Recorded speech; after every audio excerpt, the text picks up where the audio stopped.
this is an iHeart podcast. Guaranteed human. With no fees or minimums on checking accounts, it's no wonder the Capital One bank guy is so passionate about banking with Capital One. If he were here, he wouldn't just tell you about no fees or minimums. He'd also talk about how most Capital One cafes are open 7 days a week to assist with your banking needs. Yep, even on weekends. It's pretty much all he talks about, in a good way. What's in your wallet? Terms apply. See CapitalOne.com/bank. Capital One, N.A., member FDIC. Hi, Kyle. Could you draw up a quick document with the basic business plan, just one page, as a Google Doc, and send me the link? Thanks. Hey, just finished drawing up that quick one-page business plan for you. Here's the link. But there was no link. There was no business plan. I hadn't programmed Kyle to be able to do that yet. I'm Evan Ratliff, here with a story of entrepreneurship in the AI age. Listen as I attempt to build a real startup run by fake people. Check out the second season of my podcast, Shell Game, on the iHeartRadio app or wherever you get your podcasts. Brought to you by the 2012 Toyota Camry. Welcome to Stuff You Should Know from HowStuffWorks.com.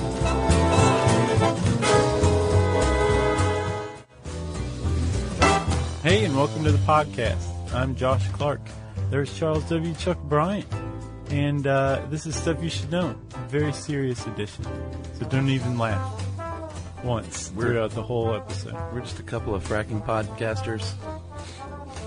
We can't do that the whole time. I wasn't going to do it at all. Well, you know I would. I find it distasteful to I like substitute fracking puns. Something for the F word. Yeah, sure. Even the F word, I can barely get that out, calling it the F word. Oh, yeah, right. You just want to say it. Yeah. Don't say fudging. Right. I hate those people. Yeah. Fudging. Midwesterners? Yeah, just don't even say anything at all. Yeah. Just glower. Yeah, or say something entirely unrelated. But all it does is make people think of the real F word, which is like loses the spirit of your intent, which is to not curse. Oh, yeah, that's definitely a way to put it. That's one problem with it. All right. What's your intro? What's your fracking intro? Well, you know, we did that episode on peak oil. Yeah. And it was really funny that we recorded it when we did, because like 2 days after, we're talking about the U.S. running out of oil. Yeah. A report was released that basically said the United States is predicted to be energy independent by like 2030 at this rate. And we actually are. We probably are never going to achieve true energy independence. That's just, 100% of our supplies of oil and fossil fuels and all that stuff created here. It's just, it's never going to happen. But we're going to get closer and closer and closer. And in fact, in 2010, John Kerry, famous senator, possibly a future Secretary of State. Oh, yeah? Is he being bandied about? Uh-huh. Okay. He said that the United States is the Saudi Arabia of natural gas. And definitely natural gas is one of the reasons, one of the ways that U.S. has suddenly experienced this huge boom in oil production. Yeah. Oil production, gas sure. production, fuel production. Clean burning natural gas, but we will learn that doesn't necessarily make it clean over its life cycle. It's a big difference. Yeah. Some say it's as dirty as coal over its life cycle. Especially people who love coal. Yeah, that is one problem I had with this fracking article is, and not just the article, the whole topic, is everybody has a slant depending on who they're working for. Like, if you're an environmentalist, you're going to have your slant. Mm-hmm. If you're working with the big oil companies, you're going to have your slant. Mm-hmm. And they all say, like, these are the facts. Yeah. It's really annoying. Well, one of the reasons why everybody's able to get away with saying these are the facts is because this stuff is so new. Yeah. And so unstudied, I guess, to this point. Yes. As far as published peer-reviewed studies are concerned. And as far as massive amounts of fracking. Like, it's been around for a while, but yeah, not like it's going on today. Right, exactly. Apparently, there's in some form or fashion, it's been around since the 19th century, the concept of fracking. But the fracking, like you just described, massive fracking operations carried out by huge energy concerns, that's a couple of decades old. Yeah, I think Halliburton started it in 1949. Yeah. They invented it. Did they? Yeah. Really? Dick Cheney? I don't think Dick Cheney invented it. He's like, give me that pipe. I'm going to try something new. So they developed the process at least. But it's really started to take off in the last few years. In the last decade or two is when you started to see real concerns about what's going on here. Wait a minute, what are you guys doing? Right. And that's where this idea that, oh, it's perfectly safe, oh, it's going to cause a catastrophe has come about. And that's why we should probably say, like, this isn't going to settle the issue. No. But you should keep your eyes. I hope this raises people's awareness of this. Well, yeah, just on that note, I saw a study today that 35% of Americans have never heard of fracking. And about 28% said they've heard of it but don't know what it is. Yeah. So that's a lot. Well, let's teach a few people. Okay. Fracking, a.k.a. hydraulic fracturing, or if you're a total square, hydrofracking. Mm. You know, like that's the kid who thinks he's cool but is really kind of out of the loop, so he's calling it hydrofracking still. Yeah. But really, you just call it fracking. Sure. It's a technique that's used to get to incredibly deep deposits of fossil fuels. Yeah, not always natural gas, but most of our discussion will be on that. Right, and I shouldn't even say fossil fuels because you can use fracking to get to incredibly deep deposits of water, sure, if you wanted to. But the one thing in common that all of these techniques have is that you go down in a vertical line, and then all of a sudden you just cut to the right or cut to the left, anywhere between 6,000 to 13,000 feet down. Yep. To get after shale. To get after it. And shale is this type of porous rock. Yeah, we did oil shale, right? A long time ago. Yeah. Years ago. Maybe like 2008 we did oil shale. And it's a type of rock. It may contain oil. It may contain gas. It can contain water. But the stuff is trapped in it because of the tremendous pressure at these depths. Yeah. And with a fracking operation, you go down there, break it up, get it out, and it comes back up. Yep. And here in the U.S., we have a lot of the shale, specifically the Marcellus Shale, is one of the main fracking grounds in the country. And what does it cover? Pennsylvania, Ohio, parts of New York. Virginia, Maryland, or West Virginia, Maryland. Yeah. It's huge. So that's where a lot of this stuff is taking place right now. And many more states and Europe are hot on the scene here to get into fracking. Right, and they think that there's about 2,552 trillion cubic feet of natural gas in the United States. Wow. And about 500 trillion of that is in the Marcellus region alone. So it's a big deal. Yeah, New York they were letting it through, and then the governor kiboshed it for now and said, wait, maybe we should study this some more. Yeah, because a lot of municipalities were taking it on their own to outlaw fracking in one form or fashion. Yeah. And this has caused like a huge problem because there's a lot of people out there who are saying, well, wait a minute, I own land. Yeah. I'm kind of happy with this idea, and I want to get incredibly rich overnight like Jed Clampett did. Yeah. You know, where's my bubbling crude? Well, yeah, you do have two sides. You have some farmers that are like, this is contaminating our land. Yep. And you have some farmers saying, I haven't been able to farm and make money in years, so I would love to sell my land off or lease my land. Yeah. And make some serious money. So yeah, it's not like every farmer's like, no, I don't want this. A lot of them do. No, it's very much divided. And this is playing out in like town halls around New York and around the country, wherever fracking is possible, I guess. And it is definitely dividing communities. Yeah. All right, so let's go a little more in depth about the process of fracking. In depth? Yeah. It's really pretty simple. It starts off like a conventional well, so you drill deep. I think you said between 6 and 13. They said the average is about 7,700 feet down. That's for, I think, Chesapeake Energy's wells. Oh, okay. Yeah. And so, they go to wherever the deposits are. Right. So it just sort of depends. How do they find that out, I wonder? What's a good site? They detect radioactivity, I believe, because this stuff is slightly radioactive. Yeah, we'll get to that too. But I think that's one of the techniques they use is they really analyze the radioactivity and say, oh, there's a bunch right here. Interesting. Yeah. Okay, so you got your regular well, and like you said, at what's called the kickoff point, it's going to take a left or a right and become a horizontal line, and that can span anywhere from 1,000 to 6,000 feet Then they stick something called a well bore. It's just basically a steel casing, like a big steel pipe. Right. And they stick that down in there, and then they shoot a bunch of cement down, and it comes out the bottom and goes back and fills it up on the outside, further encasing it. And they clear it out of the middle of the well bore. Then they clear that out, so you've got a pipeline, I guess. Right. And then the actual fracking part takes place. Right. So I'm setting you up for that part. Oh, you were? Sure. You'd think after all these years I would have noticed that.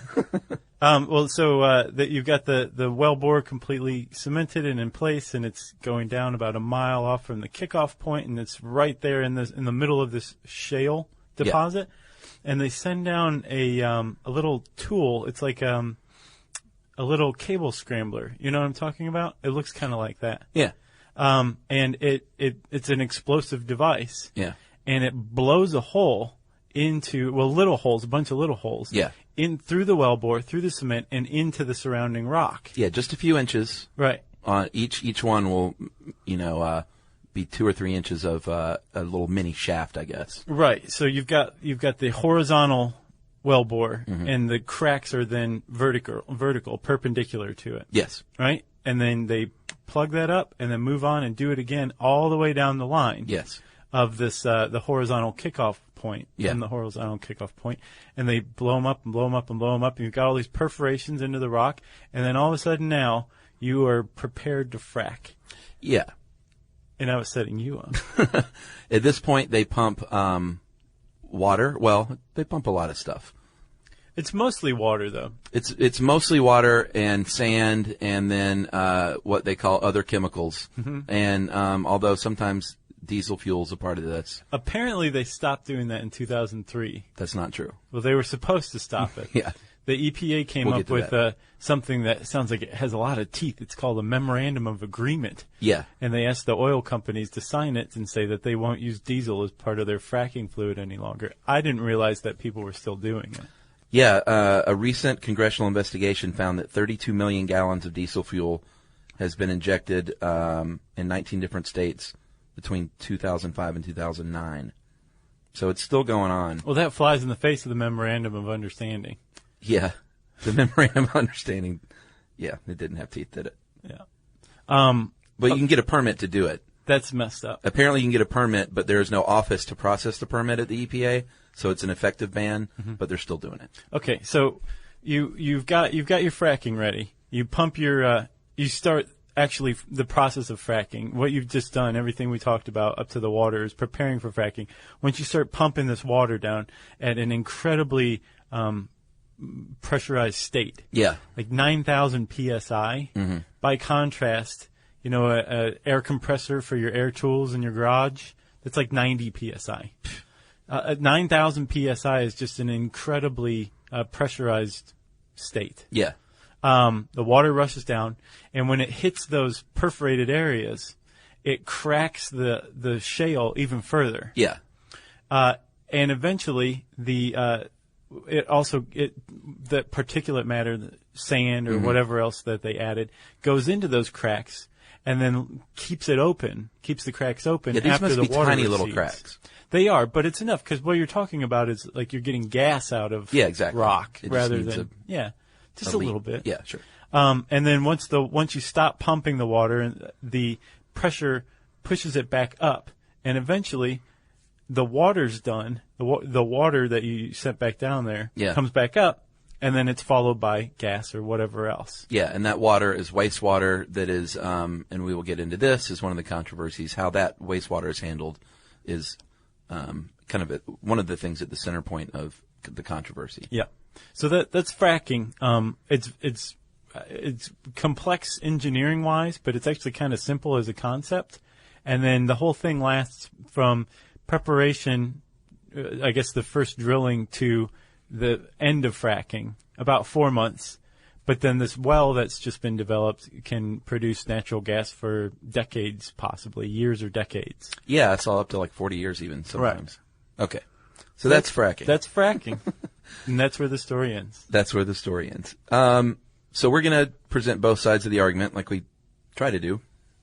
sometimes more successfully than others at other times. Yeah, because if you're an environmentalist, you probably just noticed 8 things that we said that are driving you crazy right now. Yeah. Because it's like, well, what about this? What about that? We're going to address that. Well, let's take the pro-fracking side first of all. Okay. Which right now, includes President Obama. It's not like we're not dividing this politically as best we can. Like, he's in favor of it right now. And we also need to point out that we had a listener mail that point out that there's an EPA study that was commissioned in 2011 that's really the most comprehensive study ever, and it'll be done in 2014. Mm-hmm. And I think by the time this comes out, some preliminary notes should be in. Okay. So we'll learn a lot more soon, and maybe the Obama administration will come out against it after that. But as of now, there's not a lot of hard science. Yeah, which is problematic. It is problematic. So on the pro side, you're going to say, you know what? These horizontal wells are really sort of efficient in that you're not going to have above ground hundreds and hundreds of wells. This one well can go horizontally for 6,000 feet and do most of the work out of sight. Yeah. Of course, counter that with there are like tens of thousands, hundreds of thousands of these wells, fracking wells, and there's still a lot going on above ground. There is, because the whole operation, once they finish drilling, they remove the drill rig, but now you have pump trucks coming in. Sure. It takes about 200 trucks to deliver 1 million gallons of water. Yeah, man, I saw this one mini documentary on this small town in Pennsylvania, and they're like on Main Street. Mm-hmm. And the guy was like, yeah, we used to sit out here at the Sidewalk Cafe, and literally while they were filming this, it's like every third car that passed was a huge tanker truck. Right. Through like the middle of this like little quaint town. Carrying water to the site. And removing wastewater and whatever else. So if it takes 200 trucks to carry 1 million gallons of water, some of these operations use 10 million gallons. Yeah. So 2,000 trucks just to carry it there. Right. Then you've got pump trucks, and it is an operation. That's true. Even though compared to oil drilling, above ground, it's less. Yeah. It's more innocuous. That's right. So another pro is that natural gas is pretty great, and you're not going to find a lot of people to argue with that. It burns very cleanly. It's a good solution, but it's like we said, over its lifetime, some contend that because of the practices, it's not any cleaner than coal in the end. Yeah. Like if you burn it itself, if in a perfect world, it emits 1/3 the nitrogen oxides of coal, half of the CO2, and just 1% of the sulfur oxides. So it is like a lot cleaner. But then again, as part of the fracking process, you have like all these trucks that are using all this diesel that are coming to and from the site, right? Yeah. Another problem with it is methane release associated with tapping natural gas. Apparently as much as 8% of the methane in a natural gas well is lost. And methane's bad. Yeah. It's a really serious greenhouse gas. It's worse than CO2 as far as creating the greenhouse effect is concerned. It's just there's typically less of it, and we usually produce less than we produce CO2. So there's an air pollution factor to it as well. Yeah, that's true. We should probably point out, if anyone's seen the documentary Gasland from 2010, that was the famous scene where the guy lights his tap water on fire. Yeah. It's very impactful. Yeah, did you see it? Yeah. Yeah. And, you can't see that and not go, holy crap. Yeah. Like, they're letting this happen. As it turns out, in fairness, the officials determined that it was a naturally occurring methane reserve at this particular homeowner's well, and it was not due to fracking. Right. His well had hit like a methane reserve. So that would explain what his flaming water. Exactly. But before that came out, I think Truthland, which was, I guess, an answer to Gasland, came out. Did you hear about that? No. Truthland was released by Energy in Depth, which is a pro-fracking group. Yeah. Which, if you go into SourceWatch, is funded by oil companies. Yeah. But they released this documentary that said nothing about the oil companies funding it and called it Truthland. It was exposed as propaganda, like right out of the gate. Right. But there's definitely this propaganda war going on. Yeah. Between, pro and con sides. Speaking of pro and cons, you got any more pros? I do, but quickly, but just because that guy in Gasland, it turned out to be a different thing, the companies have been fined for negligence with methane reaching water supplies. Like, that has happened. Right, which is not supposed to happen, because if you're talking about like the Marcellus region, Yeah. that's the typically very deep shale, like 7,000, 10,000 feet deep. Yeah. That's how far you have to drill down before you hit that kickoff point, right? Your groundwater reserves, your aquifers, are going to be a few hundred to 1,000 feet. Yeah. So if you pass through them and then you use your steel wellbore and encase it in cement correctly, you're not going to get any release into that groundwater, and the cracks that you're making, the fractures, are so deep and small enough that they're not going to travel all the way up, Right. thousands and thousands of feet up to the aquifer. Just the pressure won't allow it. Supposedly, that's like that's the logic behind it now. But there are things like coal bed methane fields that are typically much more shallow and are closer to aquifers. And those are the ones, if you're tapping those using fracking, you run a tremendous risk of methane getting into the water supply big time. But if you're doing deep shale stuff, as it stands now, all the evidence suggests that no, it's if you seal your wellbore correctly, you should be fine. Right. Well, that's the listener mail pointed out that most of the issues of the problems have been because of bad concrete or incorrect this and that, not the fracking itself. Right. But it's the same people doing that, so it still counts as part of the problem with fracking. Yeah. You can't say like, oh, the fracking segment of this operation went well, but of course we had cracks all up and down that ruined everything. Sure. So come on, that's semantics. Yeah. Exactly. All right. Some of the more last couple of pro arguments here, Josh, are revenue. It's a big one. 17,600 jobs would be created, and $125 million in tax revenue if New York State lifted their fracking ban. And New that's York just State in New York. alone. Yeah. Yeah. So a lot of jobs. A lot of these are former farming communities that are somewhat depressed, and a lot of people want those jobs. And anytime you're reducing our dependence on foreign oil, that's a good thing, and a worldview. So those are some of the pro arguments. Sure, and they're good ones. Yeah. So, and again, we should say, like, the jury is still very much out, but there is a lot of common sense criticism of fracking operations. Yeah. Some have already been discarded. Like, a lot of people are worried about that radioactivity, and the wastewater that does come back up is slightly more radioactive than it was when it went down, but not any. That's, as one professor put it, that's like the least of your worries with fracking. Is the radioactivity? Yeah. Another one is that it causes earthquakes, which is sensible. You're down there, you're drilling, you're blowing holes into the shale thousands of feet down. How can you not cause an earthquake? Apparently, earthquakes are associated with fracking, but it's not the actual fracking. It's when you store wastewater in a retention pond. Right. Reservoir-induced seismicity. Oh, is that where it's coming from? Yeah. So there are a couple of earthquakes that were associated with fracking, but not from the fracking process, from storing the wastewater. Again, semantics. But if you ask me. But the wastewater is probably the single most, I guess if you're an environmentalist, that's the smoking gun. Like, that's the one that you can't get around if you're an energy company, because fracking uses tons of water, lots and lots of water. I mean, millions of gallons of water to get to these, and recovers maybe between 15 and 50% of that water. And then the water that is recovered is now way more toxic than it was before. So you're taking water from a municipal water supply. Yeah.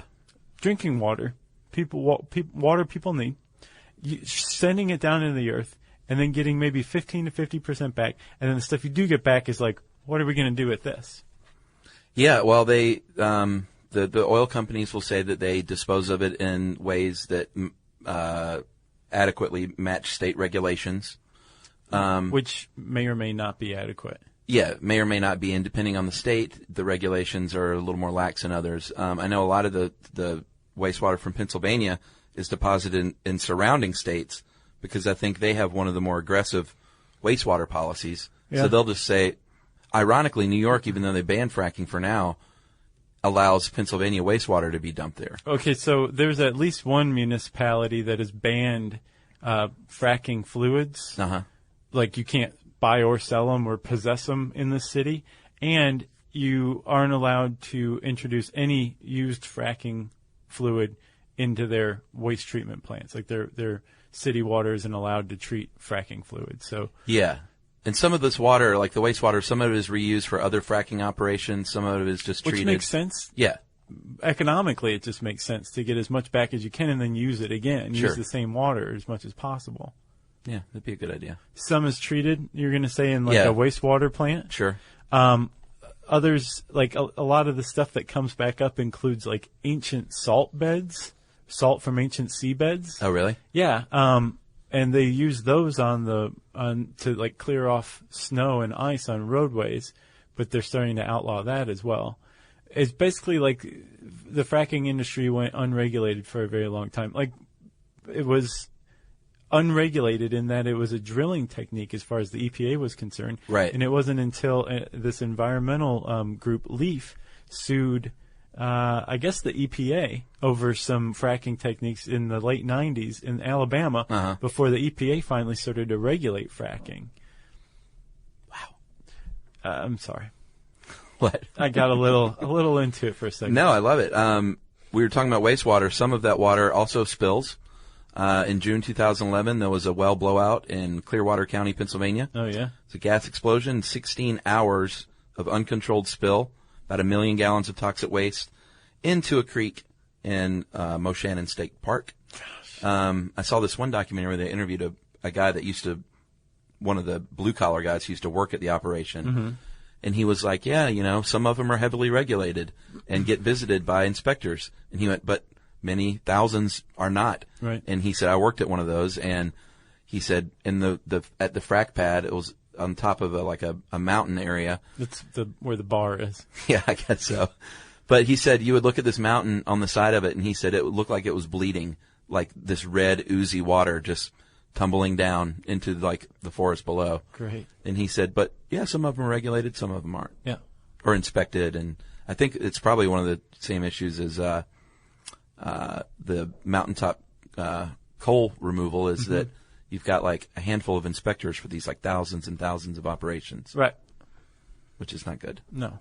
Wasn't there a spill of just not even wastewater, but it was straight up fracking fluid, like all the additives, which, by the way, are for a very long time, energy companies said that their fracking fluid mixtures were proprietary and they wouldn't reveal what was in there. The EPA finally said, no, you have to. We need 100% transparency. So now... well, not 100% though, because there's still some... that is true, and dude, I saw that too, and I was like, great, finally. Yeah. Release the chemicals that you're putting in there. And then they said that there's a bit of a loophole in that some of them can still be listed as trade secrets. Well, it's like trans fat. Like you can put trans fats in your food still. Right. And say that has 0 grams of trans fat as long as it has half a gram or less per serving of trans fats. But you can still put that big 0 on there. It's very tricky. So some of the states outlawed, or some of the states said, all right, you have to tell us at least what your little trade secrets are, right, and we won't release them. And then some states, like Colorado, believe it or not, just said you don't even have to tell us. Is that right? What your trade secret is. So, well, the ones that have been released, there's some unusual stuff in there. Walnut hulls, table salt. Well, that didn't sound harmless. Lemon juice. That sounds great. Laundry detergent, antifreeze. Oh, okay. It's getting worse. Emulsifiers. Apparently, the price of this, what is it called? I want to say guar, but it's not guar, Guar, the band.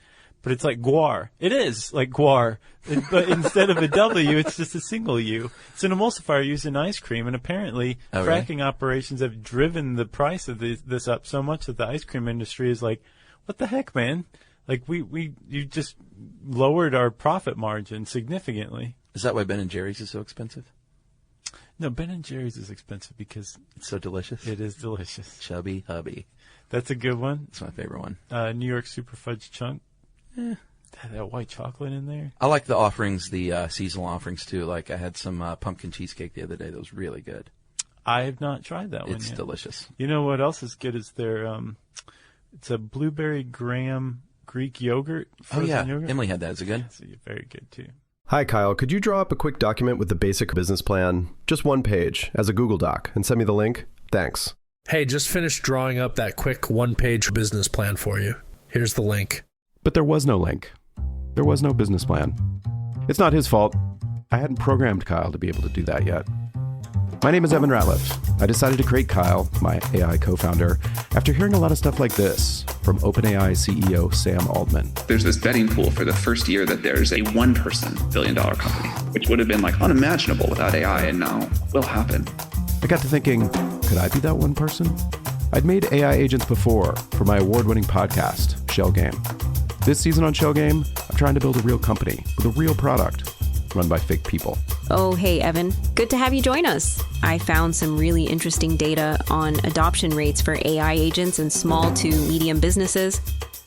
Listen to Shale Game on the iHeartRadio app or wherever you get your podcasts.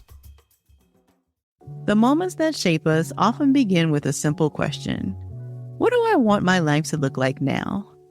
I'm Dr. Joy Harden Bradford, and on Therapy for Black Girls, we create space for honest conversations about identity, relationships, mental health, and the choices that help us grow. As cybersecurity expert Camille Stewart-Gloucester reminds us, we are in a divisive time where our comments are weaponized against us. And so what we find is a lot of Black women are standing up and speaking out because they feel the brunt of the pain. Each week we explore the tools and insights that help you move with purpose, whether you're navigating something new or returning to yourself. If you're ready for thoughtful guidance and grounded support, this is the place for you. Listen to Therapy for Black Girls on the iHeartRadio app, Apple Podcasts, or wherever you get your podcasts. Boy, we can get sidetracked on food. The drop of a hat. We've been doing good in this one. We've been talking about nothing but fracking. That's true. So they will, depending on what website you go to, you will, if you're worried about chemical additives, you will see stats from people like Halliburton. They say it only makes up like 0.5% of this mixture. But what they don't say is that can still equal like 300 tons of chemical additives. Is that for a single operation? That's for 4 million gallons of water used in a fracking operation would equal about 300 tons of these additives. Chemical additives. Yeah. So there's a lot of this stuff. It may be only 0.5% to 2%, but there's still a lot of, like, many tons of harmful chemicals. And again, what are you doing with it? I mean, like, what do you do with it afterward? If you could reuse it, awesome. I have very few problems with it. But it's taking water from a water supply. And it's in Texas, fracking operations have been shown to actually have exacerbated droughts in the area. Oh, yeah? Yeah. Around the Marcellus region, there's apparently plenty of water. Like, for example, in Pennsylvania, in a single day, the whole state uses about 9.5 billion gallons of water every day. The natural gas development, fracking, uses about 1.9 million gallons of the 9.5 billion every day. 1.9 million to 9.5 billion. Yeah.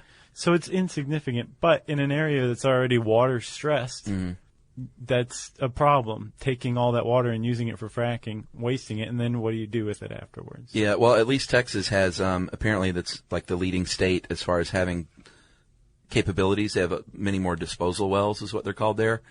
But in places like Pennsylvania, where the Marcellus shale is, they don't have nearly the kind of disposal wells at this point yet. Right. Which leads to more retreatment or treatment of the water and dumping it in places like New York. When I say they're dumping it, I mean I don't think they're like, putting a big tube out in the middle of a field in New York and just letting it run out everywhere. Right. They better not be doing that. They probably aren't. I saw one stat where there is one serious environmental concern for every 150 wells. Wow. Which, if you multiply that over hundreds of thousands of wells, the reason a lot of people point out and say it's not so dangerous is like, where's the hard science on the effect right now?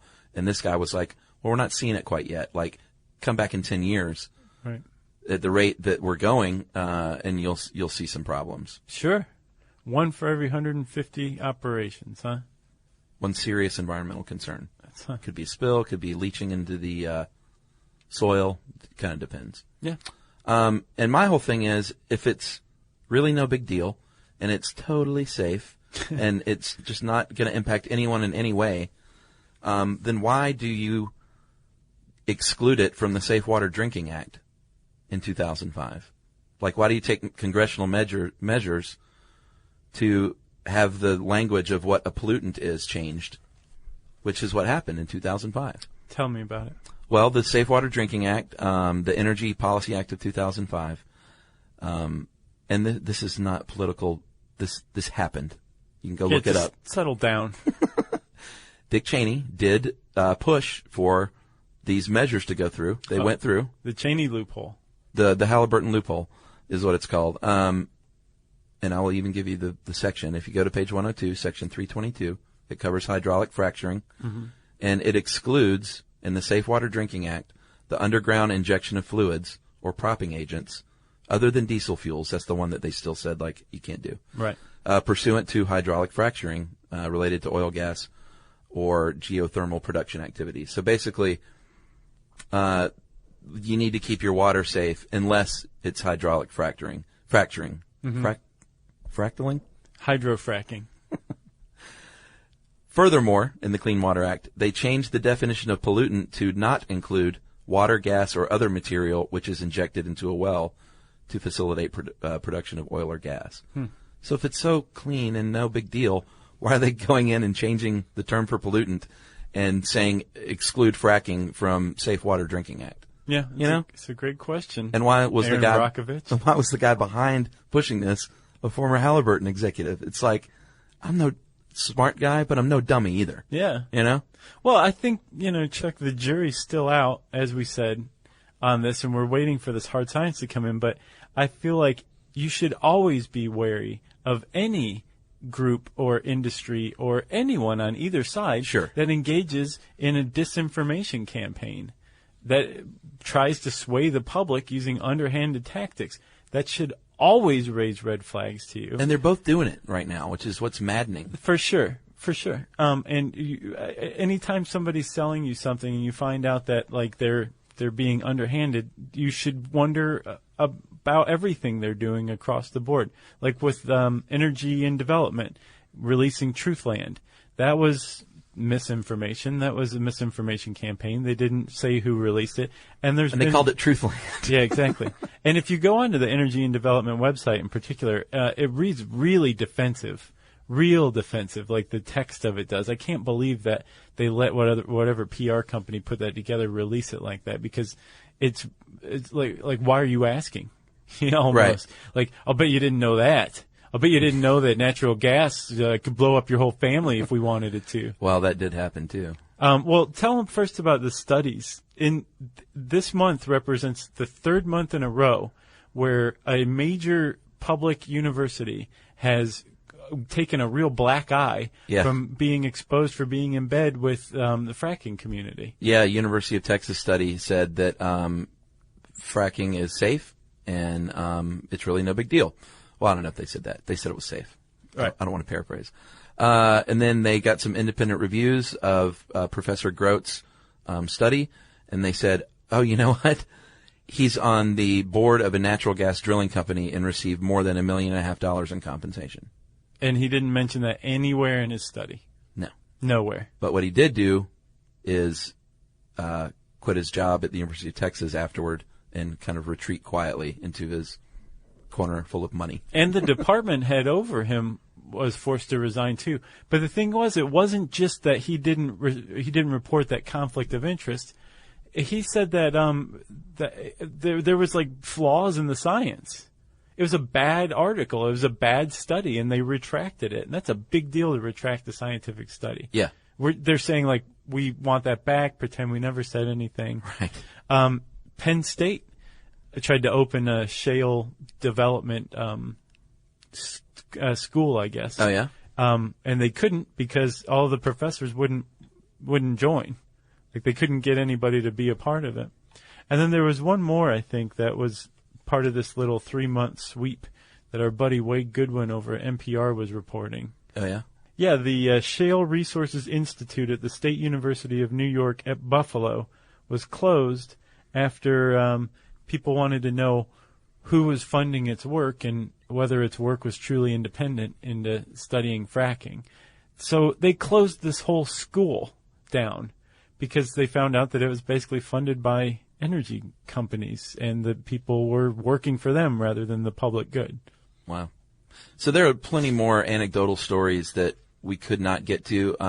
If you type in fracking timeline, there's a great timeline, oddly enough, of incidences and accidents. And I realize that there's no way to get oil and petroleum out of the earth without there being accidents at some point. Sure. It's just one of the dangers and unfortunate side effects. It's going to happen. But there are a lot of them out there. Wells exploding. 2009, a fracking wastewater impoundment caught fire, exploded in Avella, Pennsylvania. Soil tests conducted at the site found arsenic at 6,000 times the permissible level. November to December 2007, 22 water wells in Bainbridge, Ohio, contaminated with drilling chemicals. One explodes. A lot of methane explosions. Yeah. One family was killed. Pretty flammable. Like when they lit their pilot light in their house. Oh, my gosh.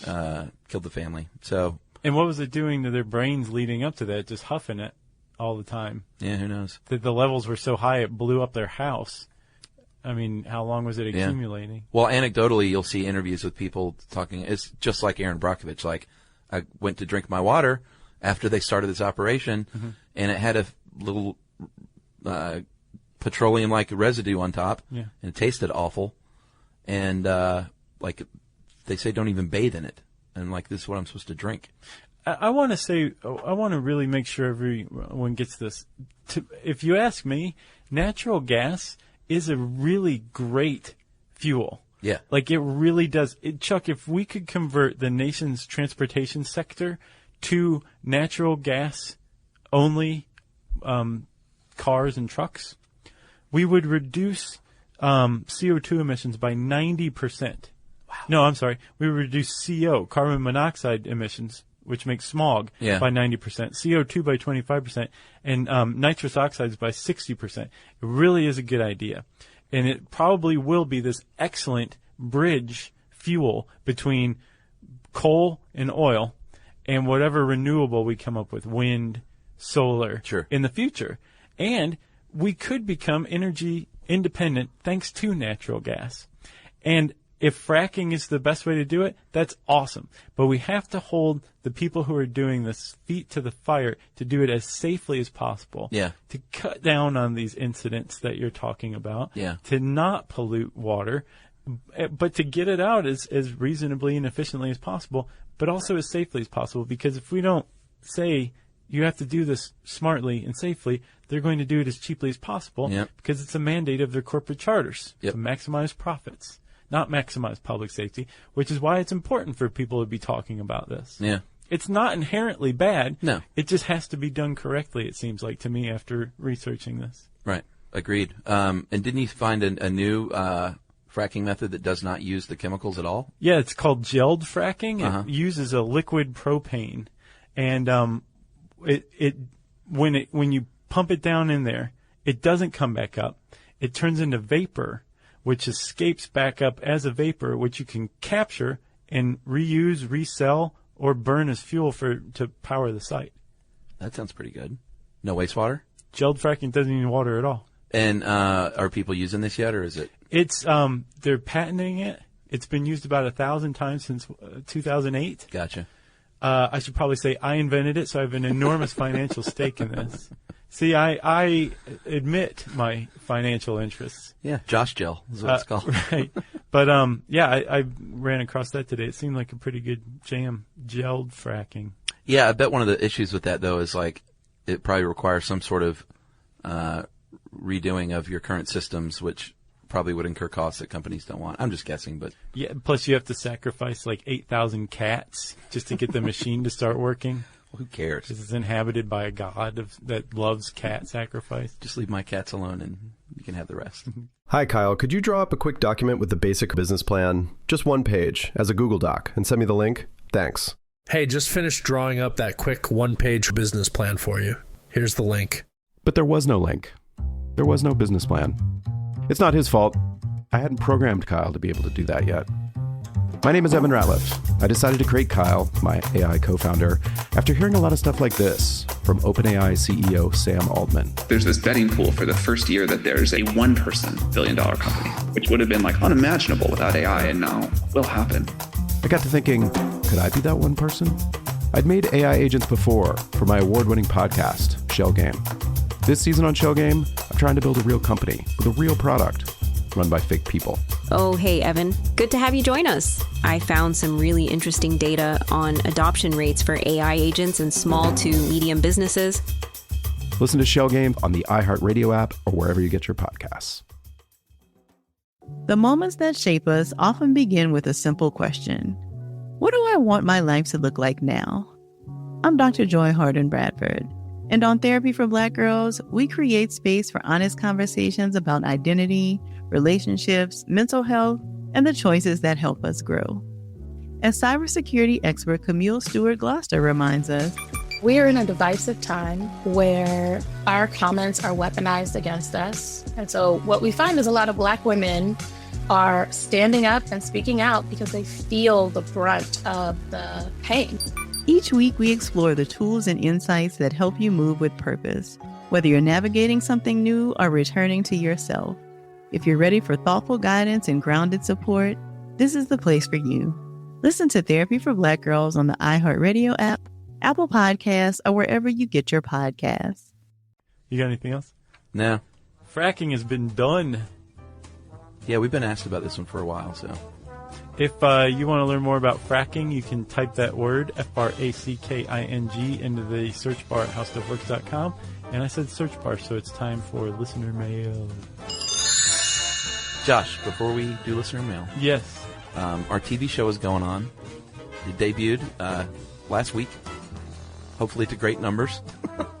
And we would like to remind everyone to watch each and every week on Science Channel at 10 p.m. Yeah. Following Idiot Abroad, which is our lead-in, which is great. Yeah.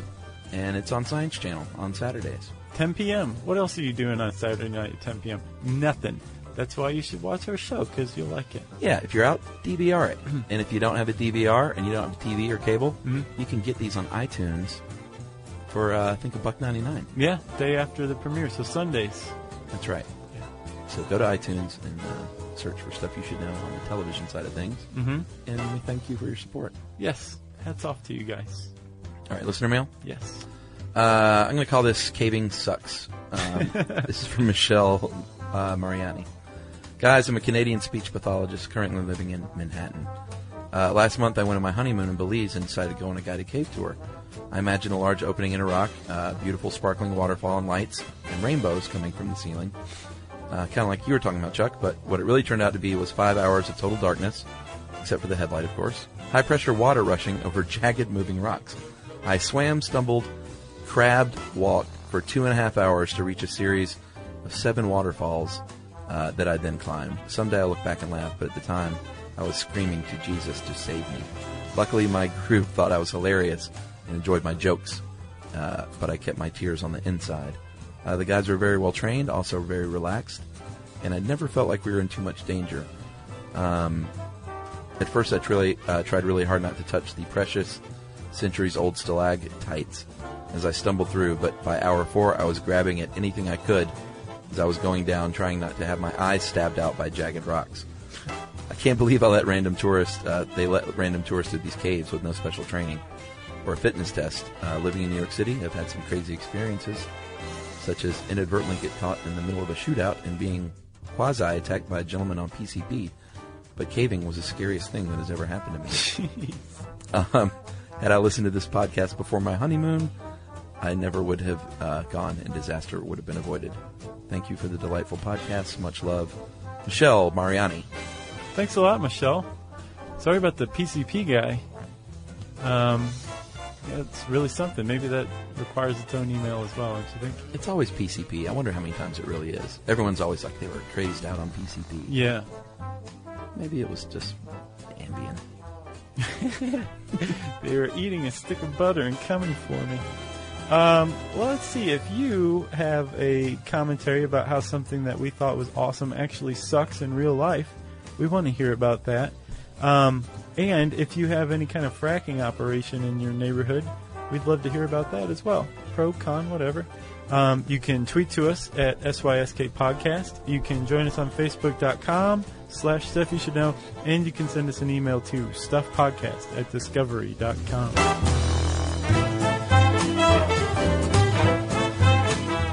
For more on this and thousands of other topics, visit howstuffworks.com.